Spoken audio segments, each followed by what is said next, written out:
You're watching Detroit on Deck. Here are your hosts, Dave Saseski and Josh Clark. All right, man. It is another day, another coach that leaves Detroit. Actually, technically, three coaches that left Detroit today. Yep. I want to talk about the list of who we've lost. Obviously, Aaron Glenn lost him to the Jets today. I think we've seen that coming. It was either going to be the Saints or the Jets. And then obviously Ben Johnson officially leaves yesterday to the Bears. But Terrell Williams left Detroit today too to become the Patriots defensive coordinator. That was an option to replace Aaron Glenn. It was a name that actually Dan Campbell this week talked about him, praised him as a coach, but he's done a heck of a job with this team. So Clarky, it's one of those things where we're going to come up with a couple people that we have in mind. But first, I want to ask you, short answer, and we'll give long answers here, but short answer, is it possible to replace these coaches and not skip a beat on the fly? Short answer, yes. Okay, and I agree with you. I'm going to say yes as well, and we're going to get more into that. But let's give our reasoning why we believe Ben Johnson can be replaced, and then I want to go with Aaron Glenn because I know the Aaron Glenn list is long for you because I know your thoughts on him. Ben Johnson, in my opinion, Josh, loved what he did some great things, but he never had to deal with any injuries like Aaron Glenn did. Our offense, for the most part, I know that Monty was hurt, but we agreed that it looked better when Gibbs was getting the ball more. He never had to deal with too many injuries. Jared Goff was always healthy, right? Literally, he was just always healthy for him. Right. And I like what I saw, but it started to get to the point where it was like, wow, we're getting a little gimmicky here. He's getting a lot, he was getting a little cocky at the end. I kind of felt like it was like, man, he really is like, it doesn't feel like a focused game plan against Washington. It did not feel like this, like it was like, man, once we were out of whack, we're screwed here. We got like our receivers throwing passes when we're down by 10. That's not something you do when you're down by 10. You know what I mean? I'll say this about Ben Johnson. So the one thing as a former coach at the middle school and high school level, as long as being a player, up through the college level, the one thing you don't do while you're coaching is you find something that works and then you go completely away from it. Yeah. You know what I'm saying? That's exactly what Ben Johnson did. Like he established the ground game early and often on that very first drive, and they dominated. Mm-hmm. You know what I'm saying? Mm-hmm. And then the very next drive they're out. So they do the same exact thing, but they put in an injury Monty who went 3 and out. Like why substitute healthy Gibbs? They actually started the game. Monty started it, and they went 3 and out. Yeah. They went 3 and out. So the second drive, second drive, they were when they were with Gibbs, killing it. Right, with Gibbs, right. Long touchdown run. So you found something that was working against that defense. Who, mind you, like everybody in the whole world knows, the Commanders' rush defense is like bottom 3 or 4 in the league. So of course, that's your simple game plan going into it. Right. No, I'm with you. That game, there's no reason Goff should have threw more than 20 times. Like you come on, you pound the ball. You have the recipe for that. We have found that Jared Goff is an elite quarterback when he throws 20 to 25 times. Yeah. You know when Jared Goff is not elite? When he's got to throw the ball times. 40 times. I mean, outside of the one outlier is when he beat the Chiefs and them, a few years back, and that game was incredible, right? One of the best games ever. However, that was a one-off. He is not that type of quarterback. He is perfect for a certain system that Detroit is still going to have. It's just going to be another name running the play calls. Now, you're not going to see as many gimmick plays. I believe that personally because that's a ballsy move. And when like I said, when you got a receiver throwing passes, I don't agree with it. But hey, Ben Johnson's been great for the team. I wish him all the best in Chicago. He called out Green Bay today. He's saying, he wants to beat Matt LaFleur twice a year. That'll be fun, and I love that because that's smart on his part because you ain't calling 100%. Out the Lions. You ain't calling out the Lions. and you don't care to call out the Vikings because they're really not a rival to anybody in this division. Now they're starting to become one with the Lions, and that's fun. Yeah, I was gonna say they were more of a Tampa Bay rivalry when Tampa was in the North with them before it went to 14 divisions. Correct. So let's talk about AG now. Now AG, this is one thing you can't argue with. He had more catastrophic injuries on the defensive side than any coach in football. I believe that, and I think the numbers show that. The stats show that.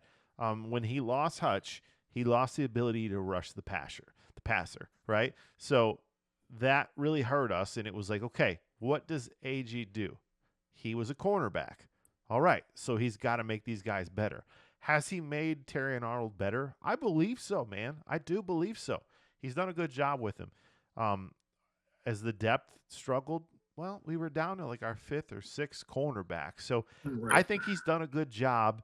However, sometimes I'm like, man, they're blitzing too dang much. They're doing like we don't have the guys to cover. So like you know what I mean? Like there's been some issues, and I know they're trying to make up for it with blitzing and whatnot.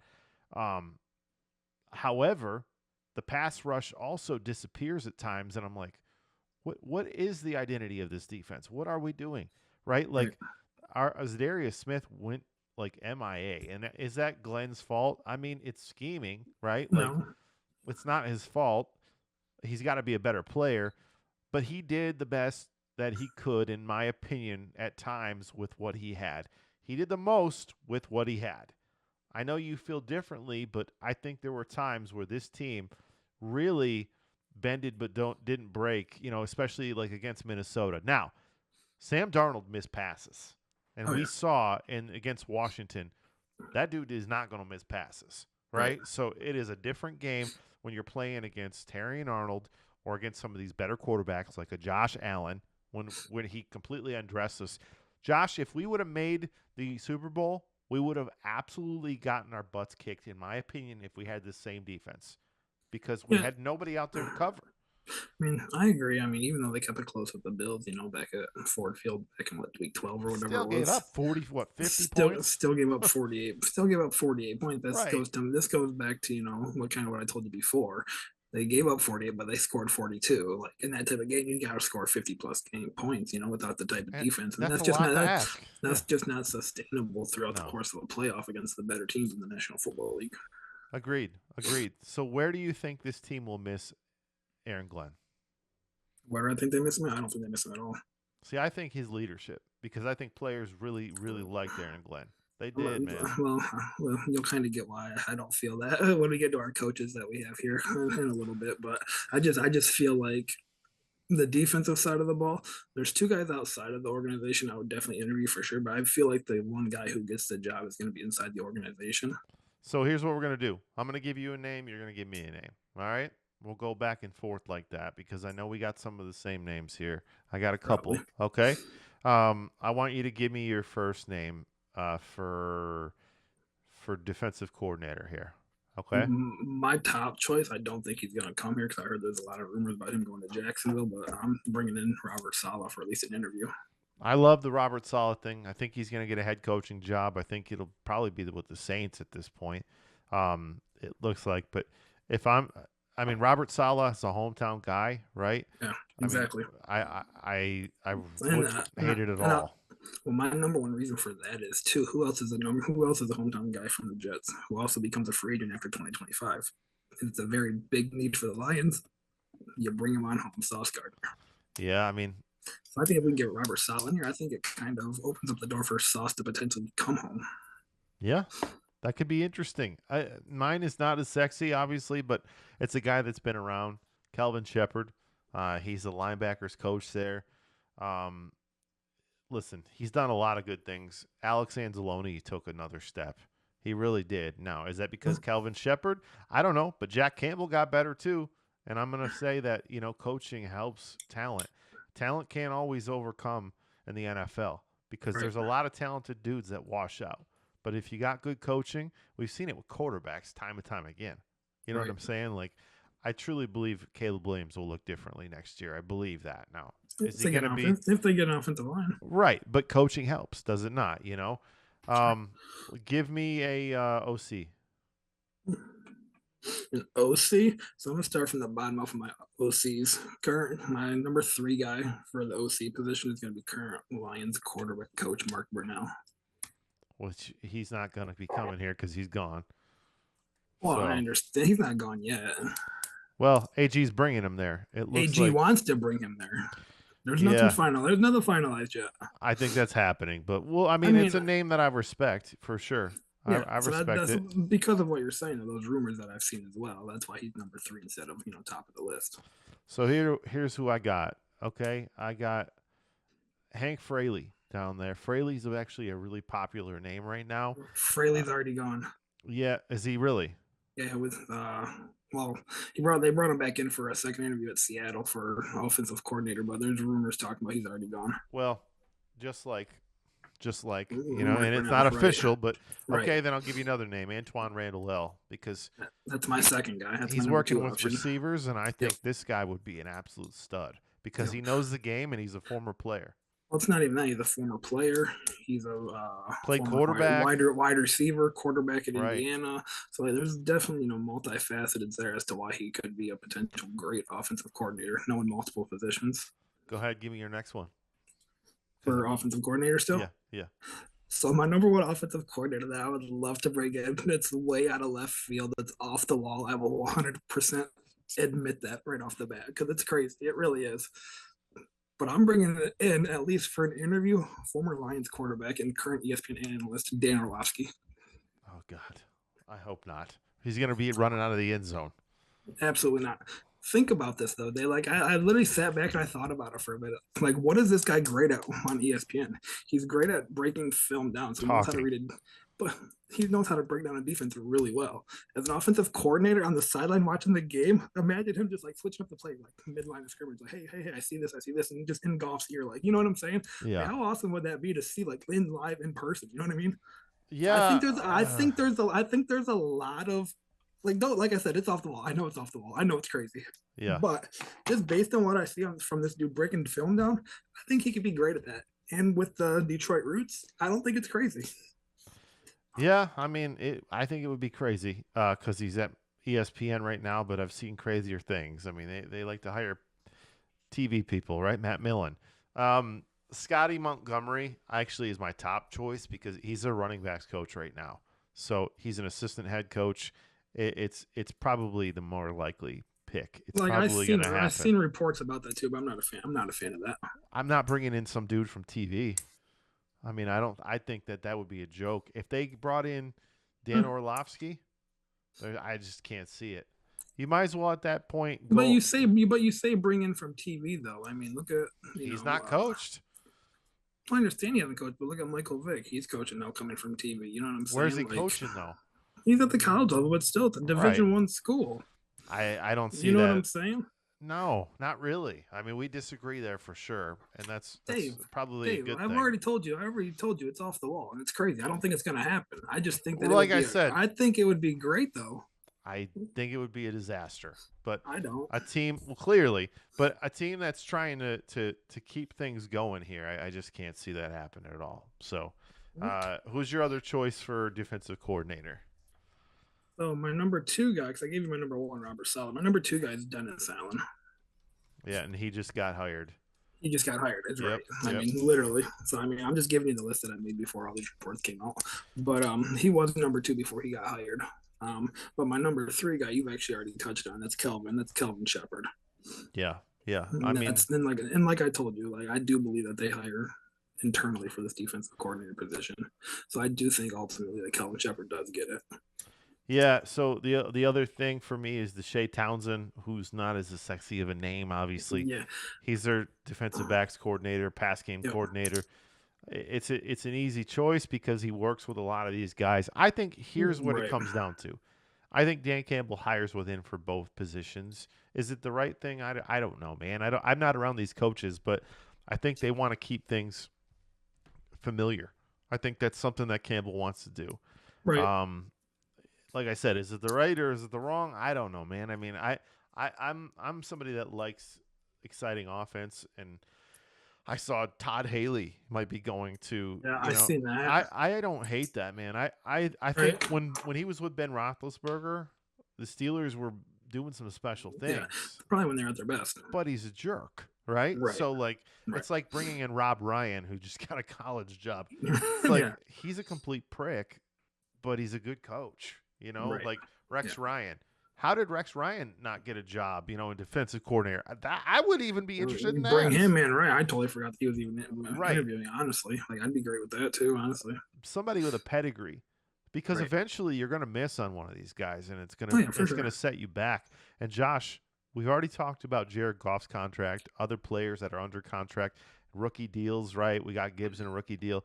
Eventually, if you don't hit in a couple years here, you're going to have to start paying some dudes, and maybe you're not as cap friendly at that point. And I don't even know how Detroit works with this with Brad Holmes. We haven't seen it.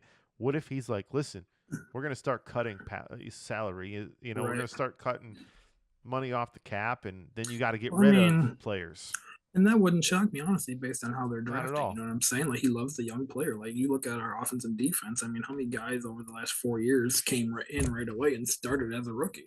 You know what I'm saying? Agreed. So it's not crazy to think about, this team being, full of starters that are in their, first, second, third, and fourth year in the league. So here's my question to you today. Not, with the draft, we don't know what's going to happen, but today, and you can forecast. We're just having fun with it. Who's more successful at the end of this? Is it Aaron Glenn? Is it Dan Campbell? Or is it AG? Who has more success? It's Dan Campbell. Okay, then take him out of it. What about those two? Because in my opinion, it's Aaron Glenn. I mean, so you're forecasting a lot here because we don't know if Aaron Rodgers is going to be back there. We don't know. We don't know who the future quarterback's going to be for. Let's say he's only there for 5 years before they fire him. We don't know who's going to be quarterback years 2 through 5. If Aaron Rodgers. We'll say Aaron Rodgers is there next year. How about that? He might if he's there, I mean, next year, I mean, sure, but at the same time though, too, like that team is full of talent. Look what they did this year. You know what I'm saying? Agreed. Offensively, if I'm Aaron Glenn, he cannot have his hands on the offensive side of the ball, in my opinion. You're a defensive-minded guy. You know what I'm saying? That's why I think Todd Haley might be the offensive coordinator. Now, it doesn't say that. So out of the three, honestly, I think Aaron Glenn has the toughest uphill battle. Of the three positions, the three spots, Jets, Lions, and the Bears, I think that's the worst position. Honestly. I mean, if you look, but it's also in the easiest division. All you got to worry about is really the Bills and Josh Allen every year. Ben Johnson's got pieces. Now, in my opinion, Swift he's got everything he needs except for an offensive line. Right. Well, I don't think Swift is good enough either. I think they're going to need a better back. See, I don't either. For them, I'm honestly on the fence about Will Compton out of LSU or Tennessee. It's one of those SEC schools, or Genty out of Boise State. It's going to be one of those two people. I personally believe at 10. I've seen some mock drafts, and Genty is going all the way at 20, which is wild. Yeah, I agree. And I also saw just for the fun of it, Colson Loveland was mocked today. ESPN had him going to the Chargers, and I'm like, I got to tell you, man, as much as I like him, I actually think the tight end for the Penn State's better. I do. Yeah. He's incredible, man. I think really he's better. Talented. I think he's better physically. I think Loveland has. So it's kind of. So in my opinion, it's kind of like a Rob Gronkowski versus a Tony Gonzalez debate. Like where Gronk was better across the middle of the field, and Gonzalez was better stretching the field a little bit. You know what I'm saying? Right. So it's kind of two different types of tight ends there, where Loveland stretches the field a little bit more, and Warren's bigger and physical. He doesn't mind the contact and running somebody over like Gronk. Okay, so was going back to that conversation. You said you believe that Dan Campbell will be more successful than those other two, and I agree with you. And it almost I'll go far as stating that this far the Lions are the Super Bowl next year if they stay healthy. Yeah, I mean, they're gonna have to hit on these coordinators. Like sometimes I've seen it where it's been a disaster. I mean, it's that you have to. There's no arguing that. Because you got to understand though too, like Dan Campbell's going to have his hands on the offensive side of the ball at least a little bit. A little bit. So I don't think they take a step back offensively at all. And with the players we're getting back defensively, they're only going to take a step forward. Well, I could see there being some issues on defense 100%. Offense, I do think they take a step back in terms of win losses. I don't expect them to be 15-2 again. I expect them to be an 11 to 13 win team. Right, and listen, we had want to have their schedule in front of us, obviously, but Well, like, we know that we know the teams that they're playing though. right. So based on that, I think looking at the schedule, it's probably 11 or 12 wins. I mean, you're going to take a step back. There Yeah, is no wins team and that's going to win 15 games in a row. This team will not be it. You know what I mean? Like they're not, in my opinion, they're not this. They're not who we thought they were. I think they're more of a different team. They're more of a 12, 13 win team. I don't think they're this powerhouse that runs through everybody in the NFL. You saw, man. Injuries or not, they were different when they ran into the Buffalo Bills, man. It was different. Like it felt like injury. I'm sorry, but it's injury. That we have Hutch out there. I mean, it's a completely different game. well, It really is. We what do didn't we get a pass. We didn't get a pass rush at all that game. we If had can get Hutch against the Ravens a couple of years ago, right? We struggled Yeah. against that one too. I mean, we struggle with QBs that can throw and move out the pocket. But that also goes back to the simple fact that last year against the Ravens when they got completely blown out, it was Hutch and nobody else. This year we have pieces in place to help him out. Yeah. and next year moving forward, you know what I mean? So going over to let's look over on the Bears, and obviously, to a lesser degree, they don't impact us as much. But Aaron Glenn going over there, with the Jets. Okay, so versus those two, I think that honestly, Glenn it's probably a tougher job because of the spotlight on him.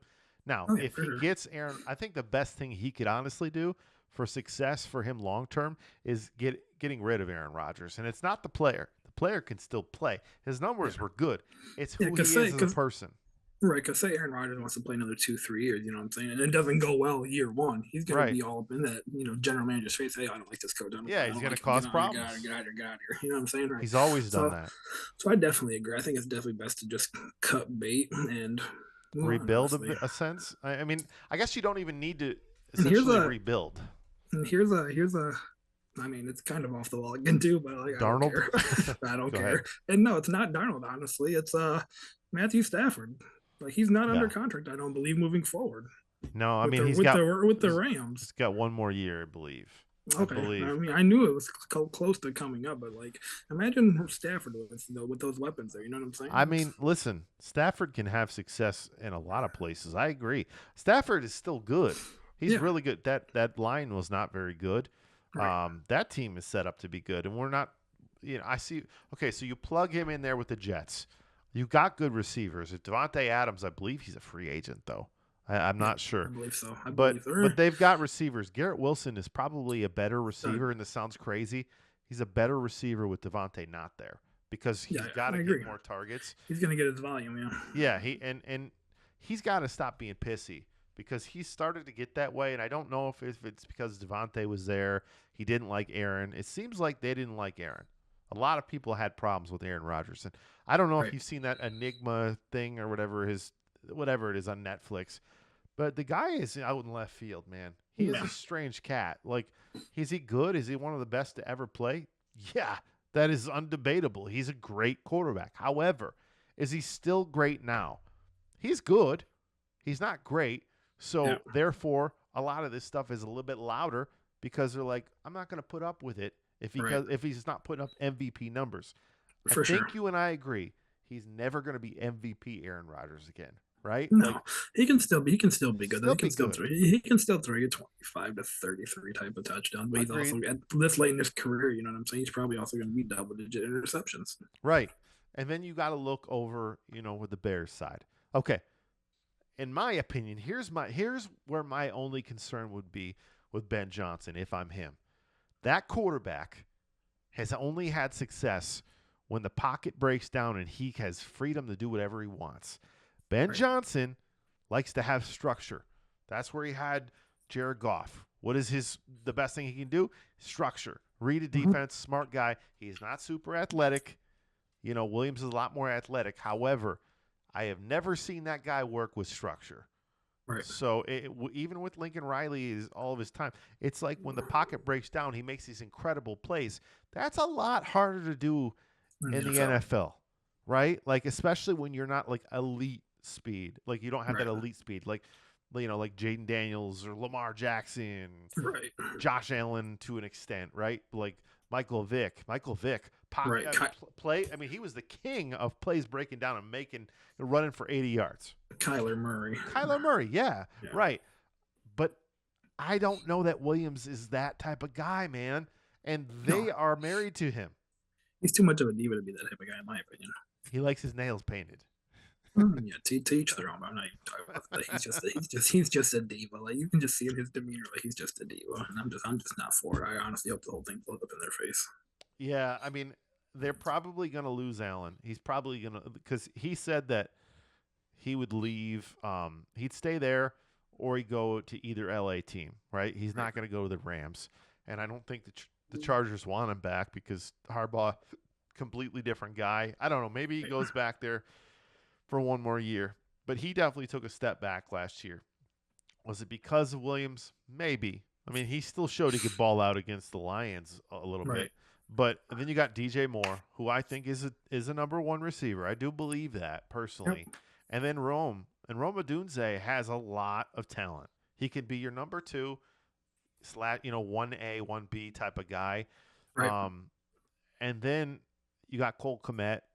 You don't really need Allen there, but you got an offense, right? You got an offense, and you see the making of, okay, maybe it's not quite the Lions what they had. However, I could see Ben Johnson having some success there, but it's going to be on that quarterback and if he can be structured, man. And Ben must believe that. No, I mean I agree. Like you said, they do have some similar pieces in place. I mean, obviously we're taking the board over Komet. I mean, but you know what I'm saying? It's like top 5 versus like a top 12 type of tight end situation with those two, in my opinion. You know what I'm saying? Yeah, it's like the wish version of the Lions. You know what I mean? For sure. So like their one big upgrade they're gonna have to do is honestly it's the running back position. Agreed. We've touched base on this before. Like DeAndre Swift is not Jahmyr Gibbs, and Roschon Johnson is definitely not David Montgomery. You know what I'm saying? No. So if you want your offense to flow the way that it did here in Detroit, like that's definitely a situation you have to upgrade for sure. And Ashton Jeanty is literally, he's not Jahmyr Gibbs, but I mean, it's a dude who's shifty like Gibbs. You know what I'm saying? He can catch the ball in the back. Where are they drafted? He's a home run threat, so on and so forth. They're drafted number 10. See, that to me, in my opinion, that makes a lot of sense. That makes a lot of sense. For me, it's one of the two. It's Ashton Jeanty or it's Will Khan, I don't remember his last name, Will something. I think he's out of LSU. But offensive lineman. Mel Kiper has them taken Will Campbell. That's the offensive Campbell. There you go, out of LSU. Yeah. So and honestly, their offensive line needs a lot of help. Oh, that's their one big weakness on that offense. The south side of the ball, honestly, is an offensive line. Right. If you can get that offensive line upgraded, Caleb's potential. He's potentially a 4,000 plus yard quarterback. I agree. So we see at least some ingredients there. So we're going to say, but here's the problem. In order for Ben Johnson in Chicago to have success, that means that you're going to say that the Lions are taking a step back. We agreed that's going to happen probably, right? Okay, Minnesota. We don't have any idea who's playing quarterback there. They're going to take a step back, but they're going to be good. They're not taking a step back. They're taking a massive step back. Fair, right? Okay. They are. If JJ's there, he's a rookie. Right? Like, whatever. And if he's not, it's Sam Darnold. And maybe he's really Sam Darnold. I think they're a 10-win team next year. Maybe that. Okay. Green Bay. Do they take a step back or step forward? No, I think they finish second in the division next year behind the Lions. I agree. I think Green Bay is a better team than Minnesota. Yeah. I think that we really I mean, it was crazy how good that we were against the AFC. Like, they were like undefeated.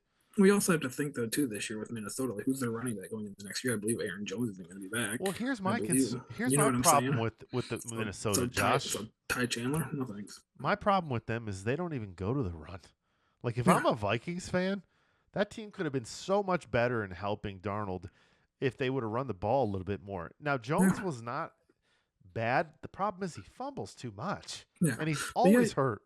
Right, and don't get me wrong. Like, I don't think Ty Chandler's a starter in this league by any means, but like he's like a Craig Reynolds. You know what I'm saying? You put him in there for 5, 6, 7, 8 touches, he'll probably get you 40, 45 yards. I'm fine with him as a backup. I'm fine with Cam Akers as a backup. Right. You know, as a starter, no, I don't want any of them starting. But Cam Akers, he's done some nice things in the league. Chandler has as well. To be fair with you, Madison had some moments when he was there. Like they're decent. I mean, and the pass opens that up and vice versa. And when you have Justin Jefferson, you're always going to be able to throw the ball. Right. Okay, you're always going to be able to throw the ball. Unless you're guarded by a Meek Robinson. Right. Who's got one arm right now. But, listen, man, there's a lot of talent, I think, for the Jets too. Sauce Gardner, we talked about that. Breece Hall should be so much better. I'm confused with that. You got Wilson. There's some pieces to work with there. Obviously Chicago has some pieces as well. I think we agree, though, if we're looking long-term, it's probably Chicago. That's obviously Detroit's going to be more successful. We do believe that. But between the coaches and to a lesser degree, Terrell Williams going to be the defensive coordinator. But, dude, here's my problem with the Patriots. Why in the world are you bringing back Josh McDaniels again? Oh, are they? I didn't even see that. They hired him today. That's funny. Like, I'm absolutely shocked that Bill didn't hire him for North Carolina. What's this, the third or fourth time he's back now with the Pats? Third time. That's crazy. Like, I just, when I saw that today, I'm like, you got to be kidding me. Yeah, that's crazy. Like, it's one of those April Fool's things. You know, like the National Enquirer, it's like, yeah, that's crazy. But Vrabel believes in him, and yeah. Terrell Williams. Here's another guy too that I wouldn't be against, honestly, for defensive coordinator that just popped into mind. Speaking of the Patriots, their former coach Gerard Mayo. Yeah, Gerard Mayo would be a nice hire. Nice hire. That's a name that I forgot about. And if you look at the line, like they have a history of hiring former players as coordinators, just on the staff in general. You know what I mean? So so I don't think it's crazy for that reason. No, I tend to agree with you there. So, let's end the show with this, man. Obviously we tried to put an episode out there yesterday. I had some technical difficulties, but give me your stud and dud from this past week, man. Go ahead. Oh boy, this past week, so you're talking just weekend. We can talk Lions. Past weekend, yeah, okay. Yeah. So from the weekend, I would say I'll stay with Josh Allen. That was my answer yesterday. I'll stay again with Josh Allen, just because of the stigma that's been over his head about not being able to win in the playoffs against good teams. Well, the Ravens were considered one of the top 2-3 Super Bowl favorites in the AFC, and he was able to beat them, granted at home, in slippery conditions, but still, they got Derrick Henry, so they should have been just fine in those type of conditions running the ball. You know what I mean? Well, let me give you my dud with that, just because it goes with yours. Okay. Mark Andrews, because he had the worst game of his life.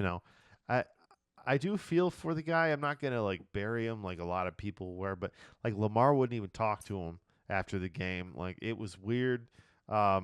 But I saw Bills fans donated all this money to his. You know how I feel about that situation. You know how I feel about that situation at the end of the game, the Ravens and Bills game. To me, that's not a Mark Andrews situation. That's a John Harbaugh fault. He dropped the ball though. He did drop the ball. That was going to tie it. But they're not in this. They're not in that situation though. They just kicked the field goal or the extra point earlier in the game. They could have just kicked the extra point there and boop, tie ball game. Would have went to overtime. But that happens before that. So. It happened, after. But I say that though because I'm a big component of taking the points until you absolutely need to go for two. They didn't have to go for two midway through the third quarter. Well, my friend, you're going to hate today's NFL because they go for it and they use analytics all the time. You know that. And analytics are absolutely wrong. Please. in that situation, wrong. In that situation yesterday, it proved my point. And I've been a big component of this for a while now. It wasn't just this last weekend. It just proved my point. You take the points until you absolutely need to go for two. So who's your stud? That was my stud. Who's your dud? I'm sorry. My dud of the week, it's going to be the Bears head coach now, Ben Johnson. He seemed like he was already he seemed like he was already checked out. Honestly, he really did. Of that game, just some of the play calling didn't make sense. Letting your wide receiver 2 throw the ball with your season on the line, down 10 in a very crucial possession when you're moving the ball really well. Then he doesn't even get no air under the ball. You know what I mean? He basically throws it right to Mikey Sanders still. You know what I mean? If you just get a little bit of air on that, Gibbs is taking it to the house. Like Gibbs is 2 yards out in front of Sanders still. Sanders still played good, and we all know he's a ball hawk, so don't throw his way. No, for sure, absolutely, 100%. But like, I mean, if that's Jared Goff throwing that ball, or even Amon-Ra or Monty, who was a former high school quarterback, of course, that's a touchdown. Because like I said, Gibbs had a couple of yards on Sanders still, and if there's just a little bit of a loft on that ball, like he's taking it to the house. Yeah, for me, man, I'm gonna go Jahmyr Gibbs. I mean, even in a loss, he proved that he's the best running back in the NFL, and I'm not even afraid to say it anymore. He's got 20 touchdowns. Leading the NFL in touchdowns, and that's him as like a part-time player at times. Yeah. It's like he only got 14 carries in the game, and that's absolutely a travesty.